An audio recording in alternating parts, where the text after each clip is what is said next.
Assalamualaikum warahmatullahi wabarakatuh. Kami dari kelompok 6 akan mempresentasikan laporan kami mengenai metode spiral. Dengan anggota kelompok yang pertama ada Sevia Diva Febriani, kemudian yang kedua ada Jenisa Rizky, yang ketiga ada saya sendiri, Syafira Fitri, kemudian ada Wanda Dila, dan yang terakhir ada Elviana Emilda. Baik, yang pertama saya akan menjelaskan tentang penilaian kritis terhadap tren atau tantangan. Metode spiral adalah salah satu pendekatan dalam pengembangan perangkat lunak yang menggabungkan aspek-aspek terbaik dari model pengembangan waterfall dan prototyping. Model ini bersifat iteratif dan incremental, artinya pengembangan sistem dilakukan secara bertahap dengan terus melakukan evaluasi dan perbaikan pada setiap tahapnya. Dalam era di mana perubahan terjadi dengan cepat, iterasi yang fleksibel memungkinkan pengembangan untuk menyesuaikan sistem dengan kebutuhan terkini. Dalam konteks teknologi modern seperti kecerdasan buatan atau AI dan sistem berbasis cloud, metode spiral tetap relevan tetapi membutuhkan adaptasi. Tren seperti DevOps dan Agile Development yang berfokus pada integrasi berkelanjutan dan iterasi cepat telah menggeser perhatian dari metode spiral dalam beberapa kasus. Pengaplikasian metode spiral dalam pengembangan sistem informasi di bidang kesehatan menunjukkan potensi besar dalam meningkatkan efisiensi dan efektivitas layanan. Salah satu tren utama adalah meningkatkan kebutuhan akan digitalisasi pelayanan kesehatan, termasuk pencatatan data pasien, pengelolaan informasi, dan penyediaan layanan berbasis teknologi. Metode spiral dengan sifat iteratif dan fleksibel menjadi pilihan ideal untuk mengakomodasi kebutuhan yang terus berkembang. Metode spiral memungkinkan pengembangan untuk melakukan penyesuaian berdasarkan umpan balik pengguna, baik dari tenaga kesehatan maupun masyarakat, sehingga menciptakan sistem yang lebih relevan dan fungsional. Meski memiliki keunggulan, metode spiral menghadapi beberapa tantangan yang perlu dicermati. Pertama, kompleksitas manajemen proyek. Karena metode ini melibatkan banyak iterasi dan evaluasi resiko, pengelolaan proyek menjadi lebih rumit dibandingkan dengan metode linear seperti waterfall. Dibutuhkan tim yang terampil, komunikasi yang baik, dan alat pendukung yang memadai untuk menjalankan metode spiral secara efektif. Tantangan lainnya yang signifikan dihadapi adalah kompleksitas data kesehatan, termasuk kerahasiaan dan keamanan data pasien. Dalam setiap iterasi model spiral, analisis resiko menjadi aspek penting untuk memastikan bahwa data sensitif terlindungi dari ancaman kebocoran atau akses tidak sah. Selain itu, pengaplikasian metode ini memerlukan sumber daya manusia yang memahami kebutuhan teknis dan operasional sistem yang mungkin menjadi hambatan di wilayah dengan keterbatasan tenaga ahli teknologi informasi. Sekian dari saya, selanjutnya saya serahkan ke rekan saya.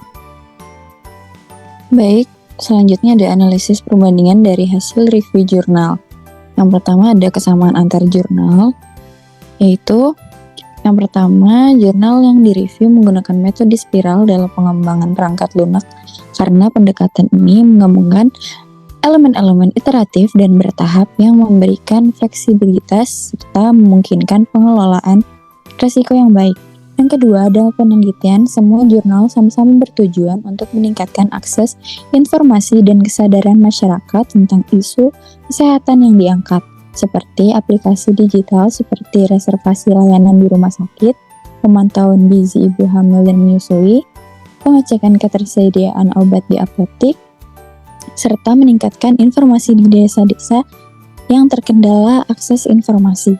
Yang ketiga, semua penelitian memiliki tujuan yang sama, yaitu meningkatkan sistem informasi agar memberikan kemudahan dan efisiensi dalam pengaplikasian pengolahan data baik dalam kesehatan maupun non-kesehatan sesuai dengan prinsip dasar sistem informasi, yaitu memastikan aksesibilitas dan akurasi.